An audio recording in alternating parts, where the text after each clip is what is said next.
Thank you all for joining us for the Double or Nothing Virtual Media Scrum, live from Daly's Place in Jacksonville. With us now is TNT Championship winner Cody. Please remember to raise your hand so we can call on you for your questions. We are live. We are live. Headset for Cody. Okay. Thank you. Cross paths here. John Hands, questions? You can hear Mandy. Okay, great. Hello, Cody. The first question is from Mike Johnson. Okay. Go ahead, Mike. Hey, Cody. How are you, sir? Mike, I'm outstanding. How are you? I'm good. So obviously there is a long history with the Turner broadcast family and the Rhodes family. So with all that lineage that we all know about, what does it mean to you to be the first TNT champion? And now that you are the champion, I also have to ask, what was your first thoughts when you heard about this belt being instituted into the company? Well, I mean, you talk about TNT and you talk about wrestling and the Turner family networks and everything that Ted did, that Dusty, that Bill, that Eric did, and Sting, and just there's this lineage and this heritage. But Tony Schiavone brought up this really good point in our sit-down interview where he named all these really great stats for me, like my 1,000th match by 28. It was really special stuff, but they were like 10-year stats. They were stats that they just didn't. It's not what you shoot for. And to be able to add to my legacy the very first at this, it's such a damn good feeling. And to come back and have Arn Anderson tell me, now it's your time just started. Your time just started. And after all the time I've spent in, you think like, oh, well, good. Finally, I'm just really happy. My initial thoughts, this might sound so strange, the story is so uniquely linked from Turner and Dusty and Dustin and Cody, but my initial thoughts when I won were just about my mom. She's she's the one I have left, and I think she enjoyed it, she enjoyed it, so I was happy. When you can please your mom, that's a good thing. Great, thank you. The next question is from Alex McCarthy from TalkSport. Alex? Hey, Cody. First of all, congratulations, my friend. Thank you. Really good match, really good. I just wanted to get your thoughts on how you felt Mike Tyson played his part in that match, because it felt like, it would have been tempting to have him knock people out and all things of that nature, but, I thought you and Lance put on a great show that made both of you look great.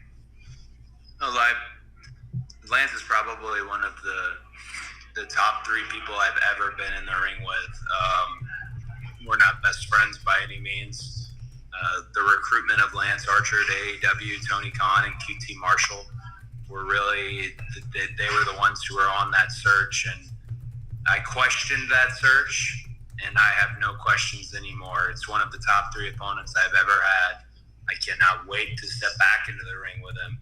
A freak, hybrid, drug-free athlete, the things he can do, that's what you want. That's what a wrestling company should be paying the big bucks for. And hats off to Tony and QT for finding him. As far as Mike being a fan of AEW since the initial Double or Nothing, it was really fitting that he was here for the sequel of Double or Nothing.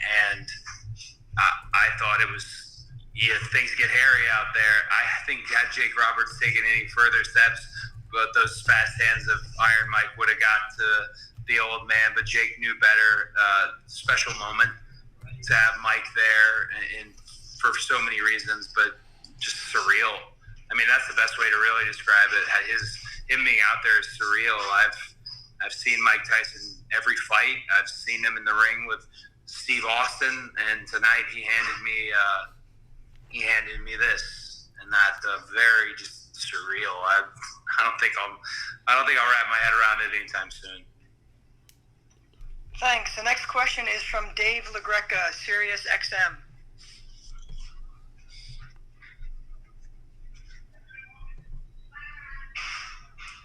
Well, Dave, you gonna ask a question here, brother?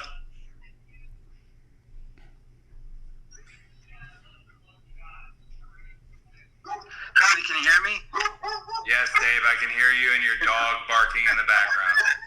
Congratulations, man. I know you put a lot of time and effort into each and every show, and everybody said how much fun this show was. And just tell us how proud you are of this roster. The roster here, if you were in the Daily's place tonight, if you were able to see that how the roster, even at social distance, how they were able to watch the show and their reactions, and also that aspect of watching it and saying, man, you can see it in their eyes. I want to be there. I want to be on that field, that itch. That's the real competition behind the other competition that you see. And that's such a good thing for a roster, such a motivating thing. I'm incredibly proud of the roster so far. I'm also incredibly proud of Tim Walbert's team, which is Keith Mitchell, Tim Walbert, Mark, Jamie, Kevin Sullivan, Jim Morris, and the litany of names I likely forget, Denise, QT Marshall, Charlie Ramone. Our production team does not know the word no. They're just so talent-friendly. One of the biggest things, and this is a side story, forgive my rant here, but elsewhere, I noticed there's this disconnect between production and talent. They talk like truck drivers to each other, and there's a lack of family. And one of the first things I told Tony, and Tony is an absolutely wonderful boss who's instilled it, is that can't be that way here. We got to know each other. We got to be able to speak to each other. We got to help each other tell these stories in the ring. And man, no place on earth does it like AEW in terms of the symbiotic nature between production and talent. So I'm, of course, very proud of the locker room, but I'm incredibly proud of what they were able to put together production-wise, and that's all those names I listed plus many more for this show, for Double or Nothing. It's a show you can't forget. The next question is from Mark Raimondi from ESPN. Hey, Cody, congratulations on a great show. Thanks, Mark. You guys have made the most of a very tough situation down in Jacksonville, no fans, and just everything going on in the world. How important has it been to be creative during this time and kind of think outside the box? It's been one of the most challenging times as a performer and competitor ever, and I scarily have gotten used to the non-fans, and I don't like that. I want to get back into arenas. I want to get back with fans. But Frankie Kazarian, he's had a couple of drinks. He comes up to me. He had a wonderful pay-per-view for himself, but also Frankie's a big leader behind the scenes. And he just said, hey, this is the time that wrestling's going to forget, but they're not going to forget what we did tonight. And he coined it so eloquently and apropos. This is a unique time. As a fan, and the young people who end up being wrestlers themselves go back and watch these matches, there's the albatross, there's the fact that there is no crowd, there's the question of why, there's the explanation. It's always this conversation. It will always be a conversation. But to be able to give them something, that's our obligation. You paid $50 for a pay-per-view in one of the most damnedest times our country's ever seen. So much division, and we're obligated.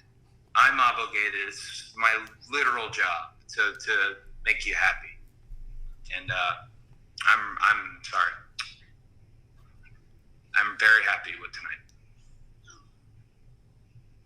Thanks. The next question is from Jim Barcelone from the Miami Herald. Congratulations, Cody. Thanks, Jim. You mentioned Ted Turner, Dusty. You had Mike Tyson there tonight. You have Arn. You have Jake. How important was it to tell that story? Because for me, it felt a little old school in capturing that emotion with the heel dominating. And then you had the babyface coming back at the end and winning the title and just capturing that whole feel. Was that part of the mindset going in for this one? Well, I think, not to be too inside, but I do think everything I do is old school. And I'm not really trying for that. It's just the wrestling style I prefer. I'm going to put it out there because I get really tired of hearing it. Myself and Matt and Nick and Kenny, the EVPs of the company, that bond is unbreakable. We don't have to be best friends. It's an unbreakable bond. And what they do, what Matt and Nick do, in terms of the Deadpool style of wrestling and breaking the fourth wall, what Kenny does with the DDT-inspired elements, and what I do with Crockett-inspired and Dusty-inspired elements, that's what's always made the freaking group work. We don't have to agree. We're not supposed to, actually. We're supposed to give you these different flavors. And I watched, the Stadium Stampede. I watched it when it was put together, and I watched it just now, and watching people watch it is so damn enjoyable. And you mentioned old school. That's the flavor I like to bring. It's the wrestling I love the most, and I hope I'm getting the best I've been at it. For me, I have to improve. At this point, more than ever, I have to keep improving, and I hope I can continue to do so. And the last question for Cody is from Bill Pritchard from WrestleZone. Hey, Cody, how you doing? Hey, Bill, how are you? Good. So the other day you said that you didn't get a chance to look at the title yet, and now that you've seen it, I just wanted to, get your thoughts on what it looks like, and maybe if you know any of the design cues or anything comes to mind when you look at it from the past. Well, the part that is the most special, and Tony Khan pointed out to me, is the mansion. It's Ted's. And if you've driven by Techwood and you see the studios and Sam Linsky and Brett and Kevin Riley and all these wonderful individuals who have believed in us and given us this new home, this is the mansion. And the guy hand-painted it. And I know Tony has already told you all this already, so it's not breaking news, but this isn't even the final belt, the actual silver-plated title, which has the shine finish and the extra details. Due to the COVID and the pandemic, we didn't have it here, and we will have it maybe even as soon as this week's Dynamite. But man, I don't know if I want it, because this is the one I got handed, and I'm sorry, I'm very somewhat emotional this evening, but this is the one I got handed, and I think it's the coolest damn thing I've ever seen. Thank you, Cody. Thank you. I'm done, right? I can leave? You're done. Thank you, Mandy, so much. Whoever's up next will be awesome. Thanks, Leva and Raph, for setting this up. Thank you very much. Thank you.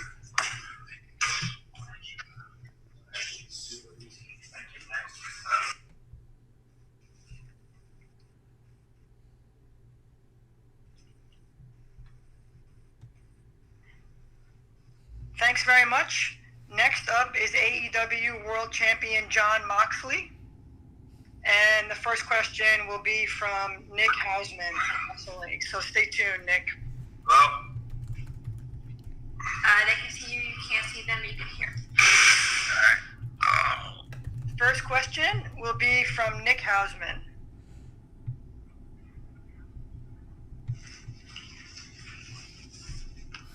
Can you hear me? Am I on this?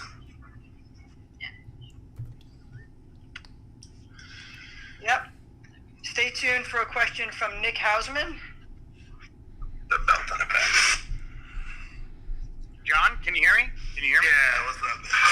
Hey, John. Hey, thank you very much for taking the time. What's up? I'm trying to get the belt in the back room. It's No behind problem. Well, I wanted to get your thoughts on the debut of Brian Cage tonight. He seems to have an AEW title shot in the works. What do you think of Cage? Yeah, they sure aren't getting any smaller, are they? Christ. Hell.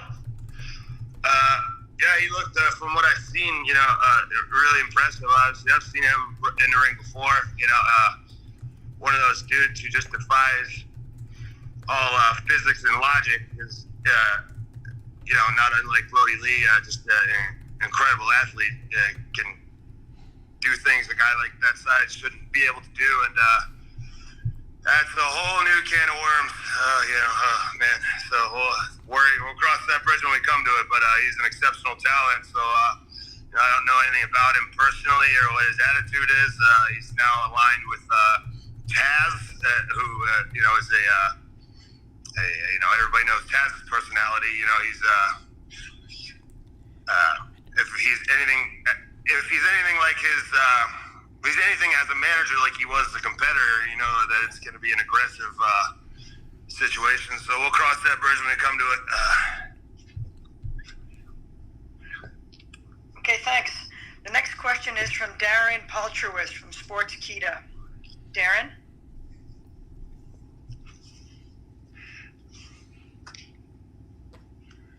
Hey, it's Darren. Sorry about that. Thank you very much for your time. And two-parter for you, John. The first one is, besides winning the match tonight, what was your favorite moment of the night? And the second thing is, who is the best Jerky Boys character? Why can't I think of his name right now? Come on. I'll answer the first good.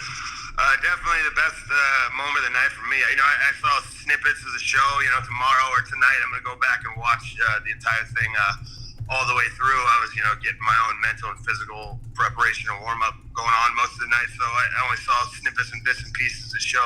But from what I understand, it was, it seemed everybody. I mean, right now, everybody at AEW is a team. Even guys that are my rivals, technically, still we're teammates. We're all here to make AEW success and to bring, entertainment to wrestling fans and inject new energy into the wrestling business and bring new fans in, and that's basically all of our goals at the end of the day. So right now, backstage after the show ended, it feels like we just won the Super Bowl. We put on a hell of a pay-per-view top to bottom, and everybody's just jacked up and hyped up and high-fiving.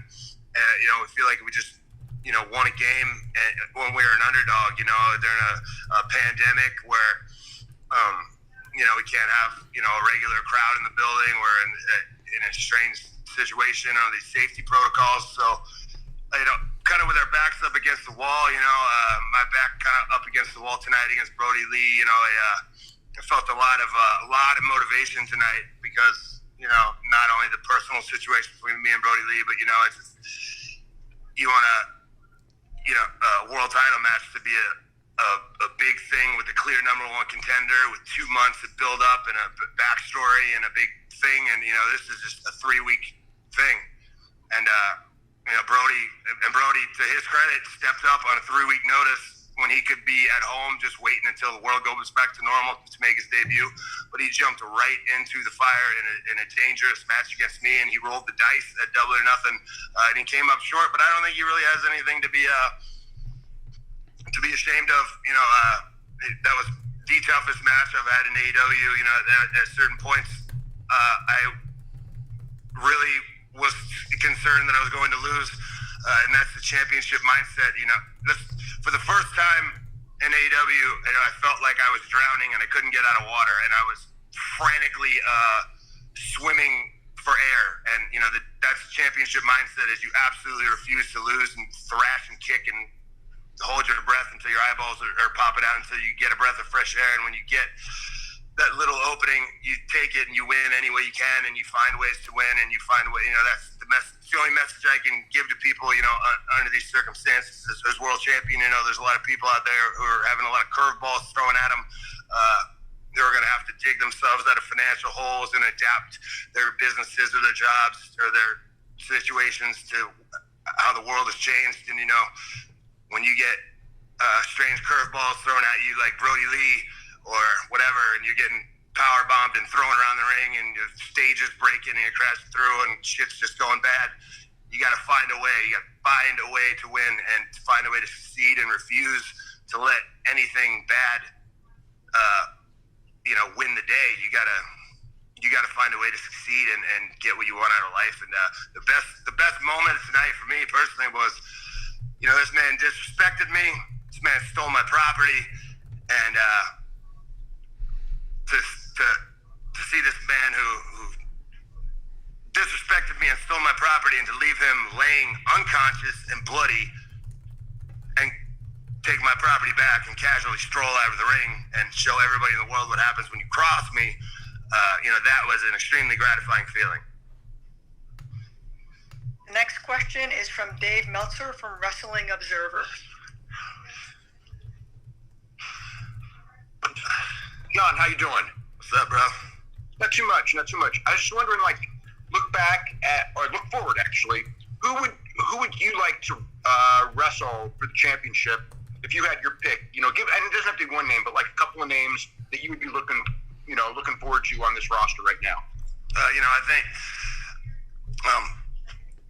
the last two, first two matches I had, it would kind of, for short, quick 3-week notice, kind of curveball kind of scenarios, and did everything in my power. It's cool because I have the control here to like take, this is what we got, and I can turn it into something good, and as best I can, and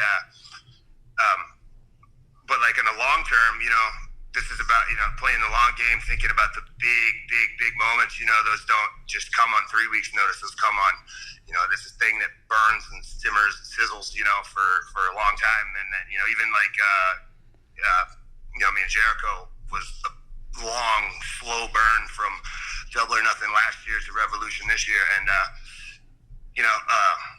obviously, I don't think that right now the Kenny Omega is in a tag team, in the tag team division. I don't think the chapter is closed on me and him. He's one of the best big match wrestler in the world, and he brings that big match feel. I think Hangman Page, who's also right now competing in the tag team division, who's got momentum behind him, and he's growing into his into what he's going to be. He's going to have that moment where he really steps into being like the man kind of thing, and that might be at my expense one day. Cody Rhodes, who's kind of could be a generational rival kind of thing for me. We're cut from the same cloth, but we're kind of two sides of the same coin. You won't find me wearing a suit, but we still have the same passion for wrestling and think of things a lot similarly, and bring that. We're two guys who bring that big match feel, and that could be a huge match. And and there's obviously MJF's coming up, and me, I want to wrestle everybody, because it's like a I don't want to just be at the top of the mountain and now it's all good. Like, no, I want to like get to the top of the mountain and now clear everybody. I want to clear out the division, so to speak, and be like the absolute last man standing. And I relish the opportunities to get in there with a guy like Brody Lee, a big monster, athletic big man, and see what we can do. Relish the opportunity to get in there with Jake Hager, All-American, an undefeated heavyweight MMA fighter, see what we can do. With a Darby Allin, who's a high-flying dude, with a Sammy Guevara, with a Joey Janela, all these different guys bring all these different elements, and I think I can kind of do it all, save for a double backflip. I can pretty much do anything and adapt to any style, and it's just so much fun to just have different types of matches, different types of opponents. So I want to get in the ring with everybody, but I think those guys I mentioned are the big matches, but ultimately it's whatever the fans want to see. And you want to, whatever the big names and the marquee names are, that's who I want to be matched up against. Thanks. Next up is Brandon LeClaire from Pro Wrestling Torch. Hey, John, I just wanted to congratulate you on what was a really, really good title match, and something that really, I think, subverted the expectations that people typically have for a pay-per-view title match. Thought the end of the match was really cool. The spot through the staging and everything came off really well, and it's just something really different from the typical title match. But I just wanted to get your thoughts on the general feeling out there when you are working with this in-house audience, so to speak. It's a weird time for pro wrestling. It's a weird time for you guys to be out there. But AEW has done this really cool thing and put people out there to kind of give you guys that audience-type reaction. Just wondering how it differs for you from a traditional audience, knowing it's, your peers rather than, the fans that are coming out. And how important it is, really. Well, it's different than a regular audience. It's 10 times better than having nobody in the building and just having that dead, sterile feel. That's really tough. You can have that boiler room brawl kind of match once in a blue moon, and it's cool and unique. But every single match, every week, that's like, oh man, it's hard to watch sometimes. It's hard to participate in. It's hard to get up for. It's different. But with the way we put, a lot of people in the back, kind of socially distance out, people in the upper deck, there's energy in the building. There's, we had Vitor Belfort and Dan Lambert down there in the crowd. We have Vicky Guerrero down there. We had some of the wrestlers down there. So there's just that bit of energy just makes all the difference in the world. It's not quite the same as 20,000 people going nuts and knowing you're taking them for a ride kind of thing. But it definitely helps. It's almost kind of like and having your kind of peers out there with you. We're all everything's better when everybody's a little bit friendly, competitive with each other. Everybody wants to kick ass and have the best match possible. And you don't want to go out there and you'd almost rather not want to have a crappy match in front of your peers, because they'd be like, oh, what's up, dude? I'm going to take your spot. Especially me at the top of the hill. I got to go out there and be like, nah, man, this is the kind of effort you got to put in kind of thing. So it's almost kind of like, like high school wrestling challenge matches where you're like, you're surrounded in a circle by the team or something. It's like a team atmosphere. And like I said earlier, that's what we are. It's like a team here. So that little bit of like competitiveness to like show up your peers, kind of is a kind of cool energy to kind of have some fun with. Last question from Carlos Turo from Fightful. Hi, John. Thanks so much for taking time to talk to us. Congrats on the title defense. Obviously, you guys have done these types of shows on Dynamite for the last couple of months, really. But with this being on pay-per-view, was there perhaps more pressure or motivation, whatever word you want to use, to sort of deliver a show-stealing performance, even though it's been the exact same setting or a similar type of setting that you guys have been dealing with for quite some time now? 100%. You want to, if they're going to pay a little more, you got to give them a little more, and you got to make sure that they know that an AEW pay-per-view, they cannot miss it. Whatever they have to do, we're asking them to pay money for it. It's because this is going to be good. AEW pay-per-views are the top of the line pay-per-views, and to have the responsibility to main event that is huge. And you're going to get just incredible action and different kinds of action, and everybody's looking to steal the show every single night. And it's just like AEW pay-per-views we can't miss. We have to keep it that way. So you definitely bring out a little bit of extra. Every AEW pay-per-view is like a WrestleMania feel in the back. Like it's like, this is game time. This is huge. You bring out the little bit extra. You bring in the new gear or whatever. I've been trying to get new gear, but this pandemic's making all the shipping and everything, so my new pants didn't come. But my sick Bret Hart jacket with, instead of the I tried to find like those like epaulet things, but I couldn't like get those in this weird situation. But the dude here, Charlie, shout out, he made barbed wire epaulets. So I had like kind of a Bret Hart themed, barbed wire themed sick jacket that was way too heavy and way too hot, so I only had it on for about 30 seconds, but I hope people enjoyed that.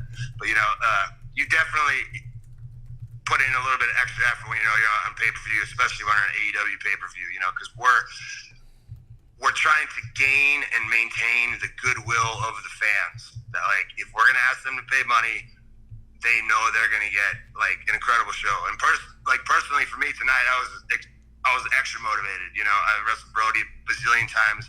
I could wrestle him in my sleep. But this is a different, Brody Lee's different thing now, and I'm a different thing now. So like, we wanted to be new, but also this is a month ago. This is exactly how I envisioned tonight's match. I called it a hailstorm of violence because I just knew that was exactly what it was going to be. Just a fucking, here we go, and just boom, destruction over. And it's exactly how I envisioned it, and it was a very gratifying feeling, and just being kind of part of a triple main event kind of thing, and only having a 3-week build kind of thing is like, I was like, screw this, I'm gonna go out there and we're doing something tonight, like for sure, like. So I had that extra bit of chip on my shoulder tonight, which is such a nice feeling to have,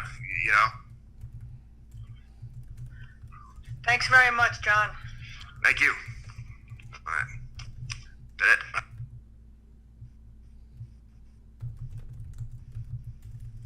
Okay, joining us now is Tony Khan, President and CEO of AEW. And the first question will be from AJ at AJ Awesome.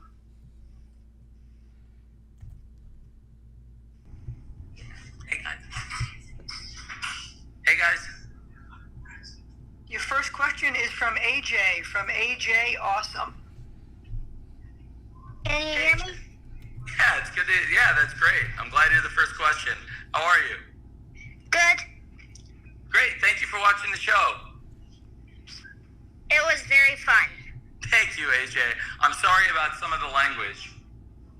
Yeah. Well, I hope you enjoyed it. Do you like the show? Yes. Good. What's your question?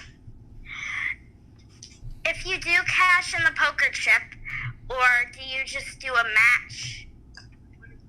I mean, if you do cash in the poker chip, what are the rules for cashing it in? Well, you're going to be the person to break the news. I want to make sure AJ Awesome Show gets the credit for breaking the news that we're announcing here for the first time that it's going to be Jon Moxley versus Brian Cage at Fyter Fest. And this week on Dynamite, you're going to get all the details about Fyter Fest. But Mox will defend the title against Brian Cage at Fyter Fest. Brian Cage, of course, debuted tonight and won the match with Taz. And so that was the surprise, and you're the first person to ask it, so you get to break the story that the winner of the Casino Ladder match at Double or Nothing receives a title shot at Fyter Fest. Thanks, AJ. Thanks. The next question is from Joe from the New York Post. Hi, Joe. Hey, Tony. How's it going? Very well, thank you. Obviously, we're a year into AEW now. With some of the new faces and obviously the bigger guys that you have now in Cage and Archer and Brody Lee, does this feel like a little bit of a different roster? And what's the challenge of bringing in three big guys kind of in a very small window of time here? There's a lot of, I could go on for a long time, so I'll try to go on for a medium amount of time to answer your question. They're all really important guys, and they're all really important stories. You asked about Brody, Lance, and did you ask about Cage? So Brody, Archer, and Cage, are those the three you asked about? Sorry, did Joe get muted? Sorry. Yeah, anyway, they've all been really important to us. In different stories, they bring different dynamics to the roster, and I don't want to lump them in together. It's just big guys. I think they all are very special in their own way, and I could talk for 20 minutes about each of them. So I think, but they've all come through for us. And if you want to ask, I can gladly talk about anybody individually, including those guys. Thanks, Joe. Next question is from Mark Raimondi from ESPN. Hey, Mark. Hey, Tony. Congratulations on a great show. Thank you. I really appreciate you saying that. I just wanted to ask you about the Stadium Stampede match. I know that it was taped yesterday, but what kind of limitations, if any, did you guys have on the field? And can you just take me through how a match with so many moving parts kind of gets laid out and shot? It was the work like a great film, I think, of a lot of people. I'm glad you asked about the Stadium Stampede, Mark. We're all really proud of it. Everybody at AEW, we all took a hand in laying it out. It involves a lot of people's ideas, and the fact that my dad and the Jaguars organization were kind enough to provide us access to TIAA Bank Stadium to make the Stadium Stampede a signature match of ours. We all put in ideas. We all sat down. The big spots in the match, Chris, Matt and Nick, Kenny, Matt Hardy, myself, we all put multiple ideas and multiple big spots in the match, which you'll probably, I hope it is a famous match that people talk about, and I think to us it could be a signature match to us. I hope the Stadium Stampede can be really a signature match here in AEW, something people will always remember. And when a band puts together a song and everybody has a part in putting it together, I think that was this, and we all had a lot of fun putting it together, especially because It was the first time some of us had been together like in a couple months, so it was like really fun. We hadn't seen Matt and Nick, especially Nick, in over 2 months, and then obviously with Kenny and Chris and Matt Hardy, we've all been together all the time, and with Sammy and the Inner Circle guys. So there's a lot of went into it, and a lot of ideas. Chris is incredibly creative, and obviously the Bucks and Kenny, you see on being the Elite every week, and they had a lot of great stuff, and we just had a lot of fun. So I'm sure Chris is going to do a lot of podcasts talking about what went into it and the process and all the time, and a lot of people who helped, and there were so many people from the Jags organization that were very kind in helping us get it. And frankly, in this climate, I really am very grateful to everybody that came in and was a part of the show, and everybody that watched the show, because it looks like it was a very successful show. And I'm really glad to see that in this climate. I know, it's hard, and not everyone has a lot of disposable income right now, and I really appreciate it. It looks like a good number of people were able to come in and support us on this one. I really appreciate that very much. Thank you. Thanks, Mark. The next question is from Connor Casey from Comic Book. Ooh, hey, Connor, I'm sorry, I've been interrupted by one of our casino ladder match participants. I'm sorry. By the way, I tried to explain the rules of this match like 200 times at least to Orange Cassidy, and he did not get it. And I thought you, despite the fact you didn't really understand the match, that's how good a wrestler he is. That he could have won the match. He's also a great manager. He's one of the most successful people, one of the most unlikely success stories in wrestling, I think. Somebody who's really come on. He's a very special wrestler. Thank you for coming in. I'm sorry for interrupting you. What was your question? Yeah, what was your question? By the way, Tony, did I win the match? It's perfectly fine. And tell Orange thank you for joining us on this call. Tony, like you were talking about earlier about the Stadium Stampede, based on everything I've seen on Twitter, I think this match went over incredibly well. I'm curious, based on the kinds of matches we've seen just in wrestling in general these past few months, what are your thoughts on cinematic matches? And do you think they have a future? I think, like everything else in wrestling, a smart man, I once heard say, he's smart about some things, and other things he's not so smart about. But I once heard somebody who knows some really great things about wrestling, and I used to think was a great mind for wrestling. I heard him once say that nothing, when it's done great wrestling, nothing's better, and when it's done badly, nothing's worse. And I think that's true of cinematic matches too. I think if you do something great, and I hope people think the Stadium Stampede was great, I'm glad you guys have been very favorable about it, and I think that's true of cinematic matches. How does this work? I'm glad you're really very talkative lately, I gotta say. Can I, the next question. Shot Up Randy. Yeah, I heard you were Shot Up Randy, guys. It's a great show. Next question, please. Next up is Jonathan Snowden from Bleacher Report. Great writer. John, I want to tell you, I don't know, did Moxley tell you, did you talk to Moxley on here, by the way? I'm curious. I'm sorry, I didn't mean to cut off your question, but he loved your Ken Shamrock book. He's been raving about it. Moxley put over this. Everyone is. Who wrote a Ken Shamrock book? This is the guy asking the question, John Snowden. Did he really? He's a great writer. Yeah. John, what do you got? Get out of my way, John. So, Tony, I thought the Stadium Stampede was one of the most incredible things I've ever seen. Thank you. One of the most dangerous stunts you guys have done was the finish, Kenny Omega's one-wing angel that was maybe a 15-foot drop. I'm wondering what kind of safety precautions went into doing that, because it would have been very difficult if it wasn't a cinematic match to do something like that. But because of the nature of the Stadium Stampede, and we were able to do things, it's one of the silver linings of being able to do things like this and not doing everything in front of a live audience. Would have been really difficult to do something in a safe environment like that, but it was safe. But that being said, no amount of preparation and we did a lot to make it safe, but that he's still two of the greatest professional wrestlers in the world, and only two of the greatest wrestlers in the world could have pulled that off, which is true of many of the things that happened in that match, including that. Have you guys seen Tony's guns? Thanks. Next question is Dave Meltzer at Wrestling Observer. Yes. Hi, Dave.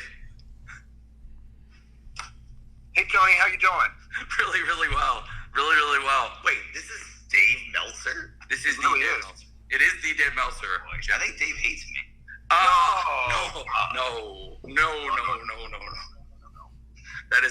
That is not the case. You learn and adapt. That is true. That is That's true. That is true, which is the difference between Dave and the person I was talking about before. Thank you, Dave. What were you saying? I haven't asked the question yet, but I was wondering, as far as like who I really thought that like a lot of the guys underneath, like especially like I think MJF, Jungle Boy, and Hikaru Shida really. I thought they all really like elevated themselves with the show tonight, and I was just wondering what what you thought as far as who were the stars of the show besides the obvious ones.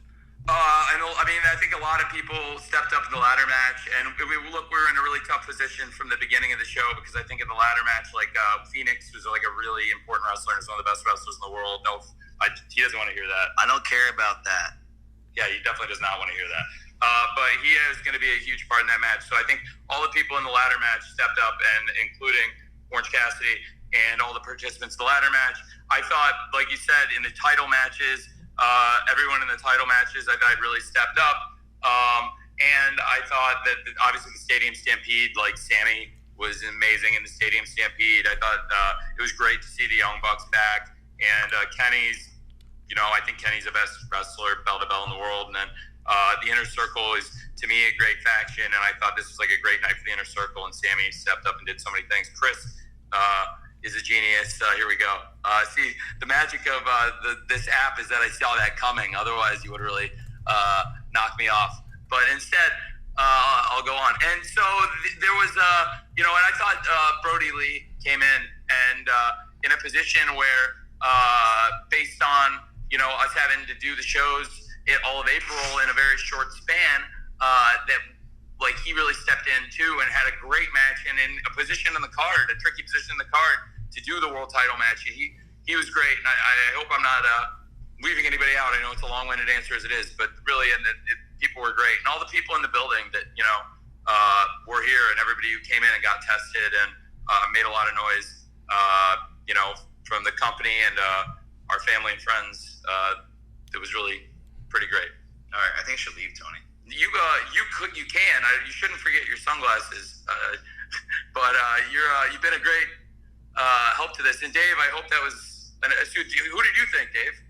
I mean, I'm sorry, I didn't say Jungle Boy and MJF, and I should have said Jungle Boy and MJF because they went out and absolutely tore the house down. Again, there were so many great things that happened on this card, and the people who went on early, like the people in the ladder match, and Brian Cage debuting, and obviously MJF and Jungle Boy just really tore the house down, and I'd be remiss if I didn't give them a ton of praise. Also, right, Dave? Yeah, that's right, Dave. That's a long answer. Sorry, Dave. All right, I'm out of here. Sorry, thanks, Orange.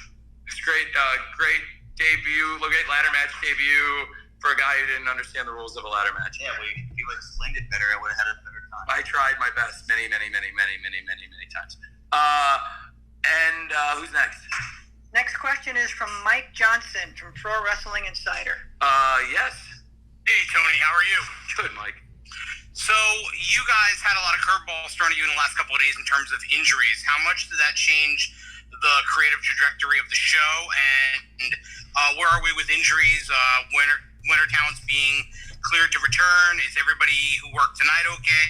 Like in terms of health, obviously there's only so much you can talk about with HIPAA, but where do we stand in terms of injuries and how that changed the creative plans tonight? Well, the people in the case who there were huge curveballs, frankly, and I'm really grateful to obviously in the Chris Statlander and Penelope Ford match, they were both thrown out there without Britt Baker being here, and grateful to all of them. And then with Phoenix, like I mentioned earlier, I'd be remiss if I didn't mention how great Phoenix is. We did miss him, and Joey was great to come in and step in. And I asked Joey to come in, as he alluded to, and do something great. And I thought the guys went in and in a new concept that I was pretty jazzed about, that I'd kind of put together for this pay-per-view. I thought it was a cool new stipulation match, and I hope it can be a part of the pay-per-view. So with Phoenix and Britt being out, frankly, we dodged bullets on both of them. I'm really glad to say whenever there's an injury on a show, you're always like terrified, and in both these cases, we were really worried.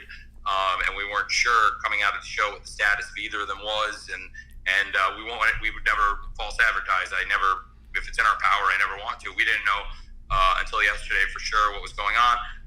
Britt will be out probably, we think, 6 weeks, maybe. I think less than 2 months, ballpark, is a good estimate. She'll be addressing her medical situation on Wednesday on Dynamite, and then we've got Phoenix, where it was close. Like, he's not, he's limping, and I don't think he would have been able to give 100%. Also, it wouldn't have been smart to put him out there in that situation. We made a judgment call, but I think he'll be back soon. He's been great, and I really appreciate him and everybody who's come in. And like I said, I thought on Phoenix and Britt specifically, we dodged a bullet, and it did. We were down to the wire on those, and for sure it was tricky, but we didn't have to change a ton of the show. Thankfully it was, and we were really lucky that we had great substitutes with Joey and Penelope. Next up is Kristen Ashley from Bell to Bells. Okay. Hi. So I was at the AEW Heels party yesterday, and the majority of women there, when they were polled, said they wanted to see a women's ladder match. With Shida as the new champ and a veteran of hardcore matches, are those type of matches on the deck for the women in the future? I definitely think that's a possibility, yeah. I think we just did a ladder match tonight, and obviously one of the best matches we've ever done, was at All Out, and it had been a while since we've done a ladder match. I think the Young Bucks versus the Lucha Brothers was one of the best matches we've ever done, and I really enjoyed the ladder match tonight. But definitely, when the time is right, I absolutely would love to do a women's ladder match.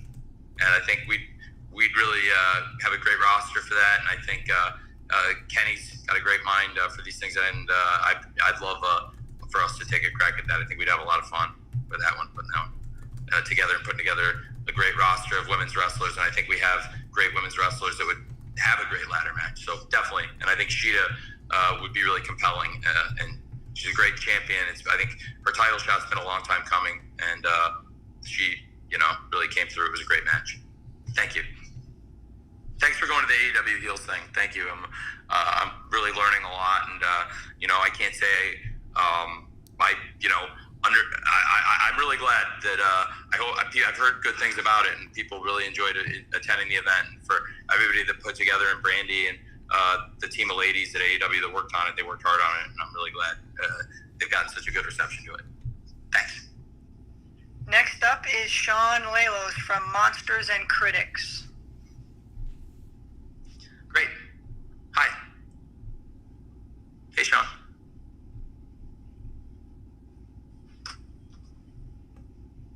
Do we have Sean muted? Do we unmute Sean? Hello? Hey. Can you hear me? I can. How are you? Okay, perfect. It looked like my Zoom tried to cut out. All good. I wanted to talk to you about the MJF Jungle Boy match. Great. For a long time, I really thought, Cody talked about old school wrestling. And it seems like MJF is an old school heel.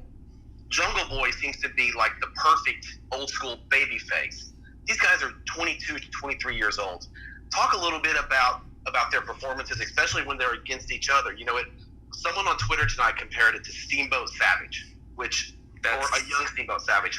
Talk a little bit about these two guys and their future and the future of AEW in their hands. Well, that makes me feel really good. That's literally the highest praise you can get when it comes to that kind of wrestling and that kind of rivalry. I think when you talk about rivalries and in-ring bell-to-bell wrestling, that's like exactly what you want to hear about young wrestlers, and also guys that were married to each other at various points in their careers, guys that worked together in the late 70s and mid-Atlantic, some of the greatest stuff you'll see, and guys that worked together in the early 80s and then reconnected in the mid 80s and then were apart and did some of the greatest stuff ever, but then reconnected in the late 80s and again in the early mid 90s, and it's like some of the best stuff you'll ever see. And if these guys are able to do that, and I think they'll both be here a long time. I think it's no secret that they're both signed here through the end of 2024, and they're really important to us.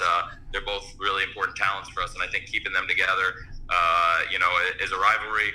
When you find guys like this that are, you think are young, potential main event talents, potential world champions, and they have this kind of chemistry, and they haven't wrestled a lot outside of AEW, which when they had that kind of chemistry when they first connected here before this, it was really special, and I was shocked that they hadn't done much together. We were on live TV, and they'd only done a couple things together, and some stuff, based on where they were on the time, I told them, because I keep the times, I told them they were going to be pivoting a little bit, and they adjusted to it like total pros. And then for guys their age, I think these are probably two of the smartest, most instinctive, highest upside wrestlers in the world. So to hear you compare them to Flair and Steamboat is music to my ears, frankly, and that makes me feel great. Thank you. And that should make Max and Jack feel great, and they're both students of wrestling in their own way, and that's awesome. Thank you. That's what we were going for, and they've done a lot of stuff together. And before the shutdown, and they were both, obviously Max in the East Coast, Jack in the West Coast. That was stuff we were going toward, if you remember. So it's good to be able to get back to it and do this like we always wanted to. Next up is Ryan Satin from Collider. Great. Hey, Ryan. Hey, how's it going, Tony? Good, man. How are you? I am doing great, thank you. So there were rumors that Brian Cage signed with you guys back in January after becoming a free agent, but then he had to undergo surgery due to injury. Now that he's actually made his debut with you guys, can you talk about how long he's been signed to an actual deal with you guys? That's true. Brian signed, and he was injured when he signed, and I think, frankly, I heard there were people who were you pay, that's crazy, you would pay this guy good money, and this whole time he's hurt, and he didn't get hurt in your company. But I really like Brian, and I really believed in him, and I had this plan for Brian, and I wanted to do this with Brian and Taz all along, and there was a method to it, and he wasn't going to be ready to go until around Double or Nothing, but I always knew Brian was going to factor in Double or Nothing, and kind of always knew he'd show up here. He's always expected to be cleared in May, and so we signed him, and he rehabbed and got ready, and he had no idea what he was coming in to do. I totally kayfabed him.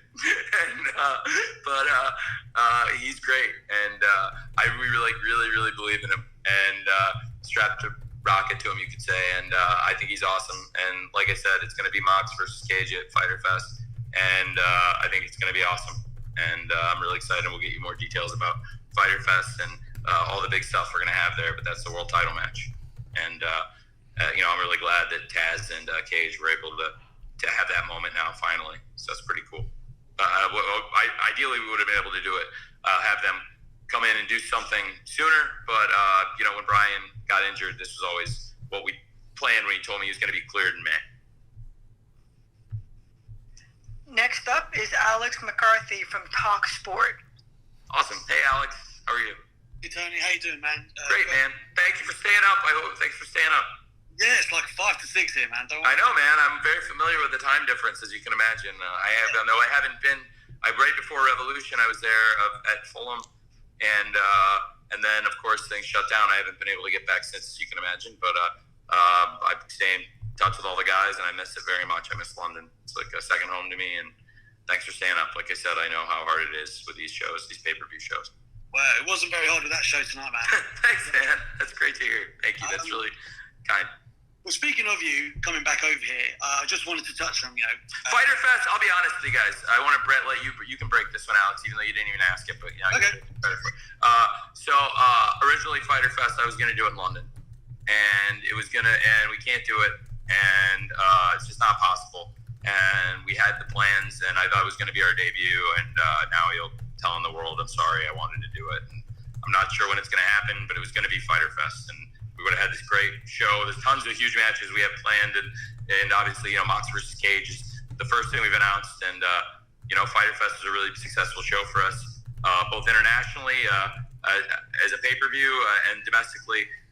It was very successful as a BR Live special, and it was actually one of the greatest days for customer acquisition in the history of BR Live. It was up there with the Tiger Woods Phil Mickelson golf match and some of the other big events. I think it was actually second best ever behind the Tiger Woods Phil Mickelson golf match in the history of BR Live customer acquisition. So anyway, we'll have more details about Fyter Fest and when and where and how you'll be able to watch it. And sorry, I didn't mean to jump your question, but anyway, I wanted to mention I wanted to go to England, and we were supposed to with the show that we just announced just now. That's awesome, man. Yeah. That's Thanks, Alex. Thank you, Alex. I appreciate it, man. Whereabouts roughly were you? Was it going to be Fulham by chance, or what did you have? I can't say for sure, Alex. I can't say for sure. But it was gonna be awesome. I really was looking forward to doing it. Awesome. One day. Yeah, it'll be awesome when we can do it, and it's safe for everybody when we can do shows where you don't have to test everybody, in here that's coming back here with us. Thank you, man. Thank you. Great to hear from you. Okay, the last question for Tony is from Bill Pritchard at WrestleZone. Great. Hey, Tony, how are you? Great, Bill. How are you? Good. So I wanted to follow up on the Brian Cage and Taz pairing, and just wanted to know kind of what in your mind made it a good pairing, and then on another hand, you had Vicky Guerrero in the crowd, and she's made some commentary appearances, but is she somebody else that you could see in the future having a role similar? Well, I think it's two separate questions, right? With Taz and Brian Cage, I love the pairing, and it's something we've wanted to do for a while. It's the idea that Brian Cage is a big free agent wrestler. He's got all the tools. He's like the guy in the draft that kills the workouts. He's got all the physical tools, and with his strength and his agility and, how impressive of a wrestler he is, like everything Taz brings to the table in terms of being able to, bring in legitimacy, being able to bring, wrestling holds and submissions and a new dimension to Brian Cage, but also, obviously, Taz is one of the greatest promos in the history of wrestling, in my opinion, in terms of what he was able to do and what he was able to get out of not being the tallest guy or the fastest guy or the strongest guy, but he had a great run and was a very successful, mainstream wrestler without, again, being over, a great height or a great speed or even the strongest, biggest guy. So I just think it's a really great pairing, and Taz is going to bring a lot of legitimacy to him, and I hope you dug the music and the Who Can Stop the Path of Cage, which is, it's a legitimate question, and we'll find out at Fyter Fest, and I think we really like Cage, and we were hyped to get him in, and Ryan asked, we'd had this planned for a while to get this going, and some of what happened with Taz and Darby, obviously, Taz was looking maybe to manage Darby, and Darby wasn't interested in any advice from Taz, and when that didn't come off in this big ladder match, instead Taz went to another plan, which is he got a bigger, stronger, and then tonight, better guy tonight.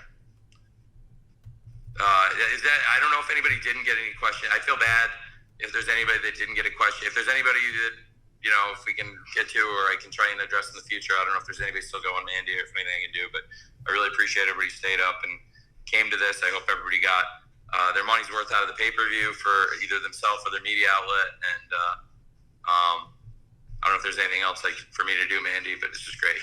No, thank you so much, Tony, and thanks very much to everyone for joining us tonight. We hope you enjoyed the show, and we look forward to seeing you at the next one. Thanks again, and have a good night. Thank you, guys.